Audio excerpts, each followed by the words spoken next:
एक गांव में एक बहुत ही गरीब परिवार रहता था। उस परिवार में बस मनोहर और उसकी पत्नी लता रहते थे। मनोहर माली का काम करता था। उनकी कोई संतान नहीं थी। मीना हर दिन मंदिर जाती और हमेशा भगवान से अपने लिए एक संतान मांगती थी। एक दिन जब मनोहर काम के बाद जंगल में लकड़ी लेने जाता है तो वहाँ उसे दूर से बड़ी चमकती हुई चीज दिखती है। ये इतनी तेज क्या चमक रहा है? मेरी आंखों में इतनी तेज रोशनी लग रही है। ओहो! मनोहर थोड़ा आगे चलकर देखता है तो उसे किसी औरत के बुरी तरह से हंसने की आवाज आती है। वो डरते डरते वहाँ जाता है और वहाँ एक सुनहरी बालों वाली चुड़ैल को देखकर बुरी तरह डर जाता है। हे भगवान, ये तो वही सुनहरी बालों वाली चुड़ैल है जिसके बारे में दादी मुझे बचपन में कहानियाँ सुनाया करती थीं।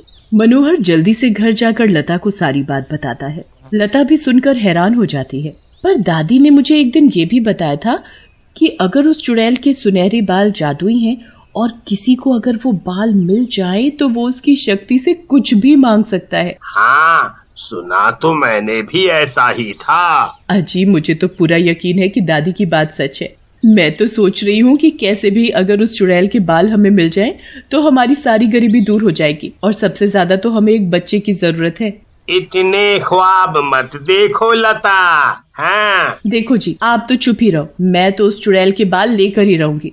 मुझे दादी ने बताया था कि अमावस की रात को ही उसके बाल काटने चाहिए। तो बस अब मुझे उस रात का ही इंतजार है। और हाँ, इस चुड़ैल के बारे में किसी को मत बताना, वरना सब काम खराब हो जाएगा। ओह, तुम्हें जो करना है करो। मैं किसी को कुछ नहीं बता रहा, पर अगर कुछ गड़बड़ हुई तो उससे भी तुम ही भुगतना, समझी? अगले दिन काम से आने के बाद जब मनोहर लकड़ी काटने जाता है तो लता उसके पीछे पीछे जंगल में चली जाती है। मनोहर तो अपनी लकड़ी काटने लगता है और लता उस चुड़ैल को ढूंढने लगती है। काफी देर घूमने के बाद उसे एक जगह से रोशनी सी आती दिखती है। वहाँ जरूर कुछ है, मुझे जाकर देखना चाहिए। लता जाकर देखती है तो वो रोशनी एक गुफा के अंदर से आ रही होती है जहाँ सुनहरे बालों वाली चुड़ैल रहती है। लता छुपकर उस चुड़ैल को देखने लगती है। चुड़ैल एक बड़े शीशे के आगे खड़ी होकर अपने बाल काट रही होती है। उसके बाल इतने लंबे होते हैं कि पूरी गुफा में चारों ओर फैले हुए होते हैं। चुड़ैल अपने बालों को देख देख कर बहुत खुश हो रही होती है। मेरे जादुई बाल कितने सुंदर हैं। इनकी चमक ने ही तो मुझे आज तक जवान रखा है और हमेशा रखेगी।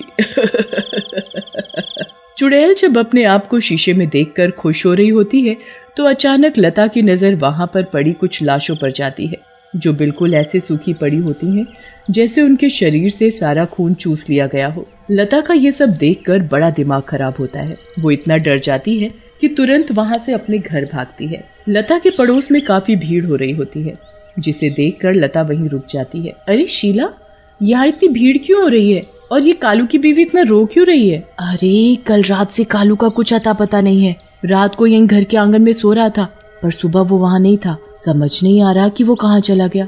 तुम्हें पता है परसों से मालती का पति भी गायब है। समझ नहीं आ रहा सब कहाँ गायब हो रहे हैं। ओह, ये तो बहुत बुरा हुआ। लता के दिमाग में वही सब घूम रहा होता है। रात बहुत हो जाती है और सब गांव वाले सो जाते हैं। लता को पता होता है कि वो चुड़ैल किसी न किसी आदमी को लेने जरूर आएगी, इसलिए वो जाग रही होती है और अपनी छत पर छुपकर उस चुड़ैल के आने का इंतजार करने लगती है। थोड़ी देर में लता का शक सच में बदल जाता है। चुड़ैल अपने लंबे सुनहरे बालों के साथ वहां आकर घूमने लगती है।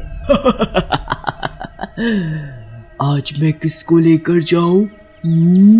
किसको किसको किसको? मुझे लगता है मुझे किसी मोटे ताजे आदमी को लेकर जाना चाहिए, उससे मेरे बाल ज्यादा मजबूत होंगे। चुड़ैल फिर एक एक करके लोगों के घर में झांकने लगती है। उसके बाद उसे एक बहुत मोटा आदमी सोता हुआ दिखता है। चुड़ैल उस आदमी को अपने बालों में लपेटकर बाहर ले आती है और उड़ती हुई उस आदमी को अपनी गुफा में ले जाती है। हे भगवान, ये तो मोटे चाचा को भी ले गई। पर आखिर ये ऐसा क्यों कर रही है? मुझे इस बात का पता लगाना ही होगा। लता जंगल में जाती है और उस चुड़ैल की गुफा के बाहर खड़े होकर सब देखने लगती है। चुड़ैल गांव के उस आदमी को अपने बालों में लपेटे हुए होती है और उस पर कुछ जादू करने लगती है। मुझे छोड़ दो, मुझे जाने दो। आखिर तुम मेरे साथ क्या करना चाहती हो? क्यों मुझे यहाँ लाई हो?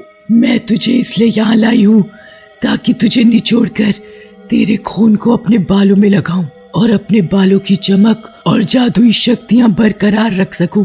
आखिर इन्हीं शक्तियों की वजह से ही मैं आज तक जिंदा और जवान हूँ। उसके बाद चुड़ैल उस आदमी को अपने बालों में ऐसे जकड़ लेती है कि उस आदमी का सारा खून निचोड़कर चुड़ैल के बालों में बहने लगता है। खून मिलते ही चुड़ैल के बाल और चमकने लगते हैं। इनकी शक्तियां बढ़ते ही ये कितने ज्यादा खूबसूरत लगने लगते हैं, पर मुझे इनकी चमक बनाने के लिए हर दिन एक आदमी का खून अपने बालों को पिलाना ही होगा। ओह, ये चुड़ैल तो आदमियों के खून से अपने बालों की शक्तियों को बढ़ा रही है और इसलिए ये आज तक जिंदा है। मुझे जल्द ही इसका राज गांव वालों को बताना होगा, वरना ये गांव के सभी आदमियों को मार डालेगी। लता जल्दी से गांव वापस आती है और फिर उसके मन में अपने बच्चे को लेकर ख्वाहिश जागने लगती है। अगर मैंने इस चुड़ैल के बारे में बता दिया तो गांव वाले इस चुड़ैल के बाल नष्ट करके इसे मार डालेंगे, और अगर इसके बाल नहीं रहे तो मुझे मेरा अपना खुद का बच्चा कभी नहीं मिल पाएगा। लता बड़ी ही दुविधा में आ जाती है।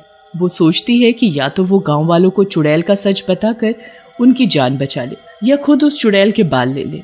लता को ये भी पता था कि चुड़ैल के जादुई बालों की शक्तियां तभी काम करेंगी जब तक चुड़ैल जिंदा है, इसलिए वो चुड़ैल के बाल लेने के बाद भी उसे मार नहीं सकती थी। लता यही सब सोचती हुई घर पहुंचती है तो मनोहर उसका घर पर पहले से ही इंतजार कर रहा होता है। इस वक्त तुम कहाँ से आ रही हो? मुझे सच सच बताओ। वो सच सच बताओ, क्या बात है? मुझे सब पता है कि तुम अभी झूठ बोल रही हो। मैं छुपकर जंगल गई थी और मैंने उस सुनहरे बालों वाली चुड़ैल का पता भी लगा लिया, पर जो मैंने देखा उसे देखकर मैं बहुत डर गई हूँ। ये बताओ कि तुमने ऐसा क्या देख लिया? आपको पता ही होगा कि कैसे गांव के आदमी रोज गायब हो रहे हैं। दरअसल वो चुड़ैल उनको ले जाती है, उनका खून निचोड़कर अपने बालों में लगाती है, जिससे उसके बालों की शक्ति बनी रहती है और वो चुड़ैल जवान बनी रहती है। हे भगवान, अब तो जल्द ही हमें उसे खत्म करना होगा। नहीं, आप ऐसा कुछ नहीं करोगे। उस चुड़ैल को मारने के लिए हमें उस चुड़ैल के बालों को नष्ट करना होगा, और अगर उस चुड़ैल के बाल ही नष्ट हो गए तो मेरा सपना कभी पूरा नहीं हो पाएगा। मुझे उसके जादुई बाल चाहिए ही चाहिए। आखिर उसी की मदद से मैं माँ बन सकती हूँ। मनोहर लता को बहुत समझाता है, पर वो मनोहर की एक नहीं सुनती और मनोहर को भी चुप रहने को कहती है। लता की जिद के आगे मनोहर झुक जाता है। उसके बाद सुनहरे बालों वाली चुड़ैल आए दिन किसी आदमी को उठाकर ले जाती। गांव वाले बड़े ही परेशान थे, पर उनको तो पता ही नहीं था कि ये सब सुनहरे बालों वाली चुड़ैल का काम है। मनोहर और लता अपना मुंह सिल लेते हैं और किसी को चुड़ैल के बारे में नहीं बताते। लता तो बस अमावस की रात का इंतजार करती रहती है कि कब वो रात आएगी और वो उस चुड़ैल के बाल काट कर अपने मन की सारी इच्छाएं पूरी कर पाएगी। कुछ दिनों बाद जब अमावस की रात आती है तो लता जल्दी से चुड़ैल की गुफा तक पहुंच जाती है। उसके एक हाथ में कैंची होती है और दूसरे हाथ में लालटेन। लता गुफा के बाहर छुपकर खड़ी हुई होती है कि अंदर से फिर किसी आदमी के चीखने की आवाज आती है। लगता है आज फिर इसने गांव के किसी आदमी को पकड़ लिया, पर मुझे क्या, मुझे तो बस बाल काटने हैं और यहाँ से फटाफट निकलना है।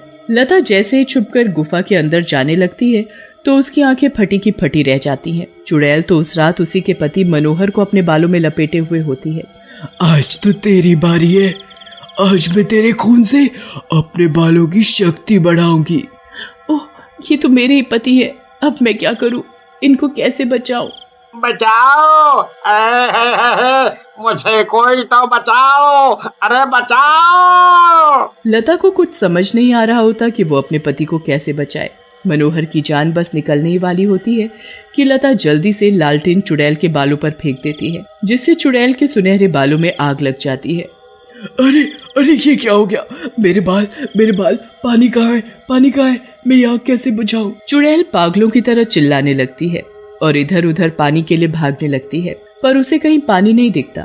चुड़ैल की ताकत खत्म होने लगती है। कुछ ही देर में चुड़ैल के सारे बाल जल जाते हैं और वो गंजी हो जाती है।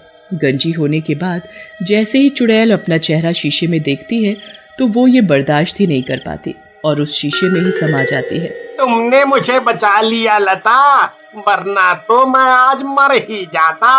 अब मुझे समझ आ गया कि ऐसे कुछ भी हासिल करना गलत है। 1 साल बाद उनके घर एक बेटी भी जन्म लेती है और मनोहर को एक अच्छी जगह पर काम भी मिल जाता है। दोनों बहुत ही खुशी खुशी अपनी बेटी के साथ रहते हैं।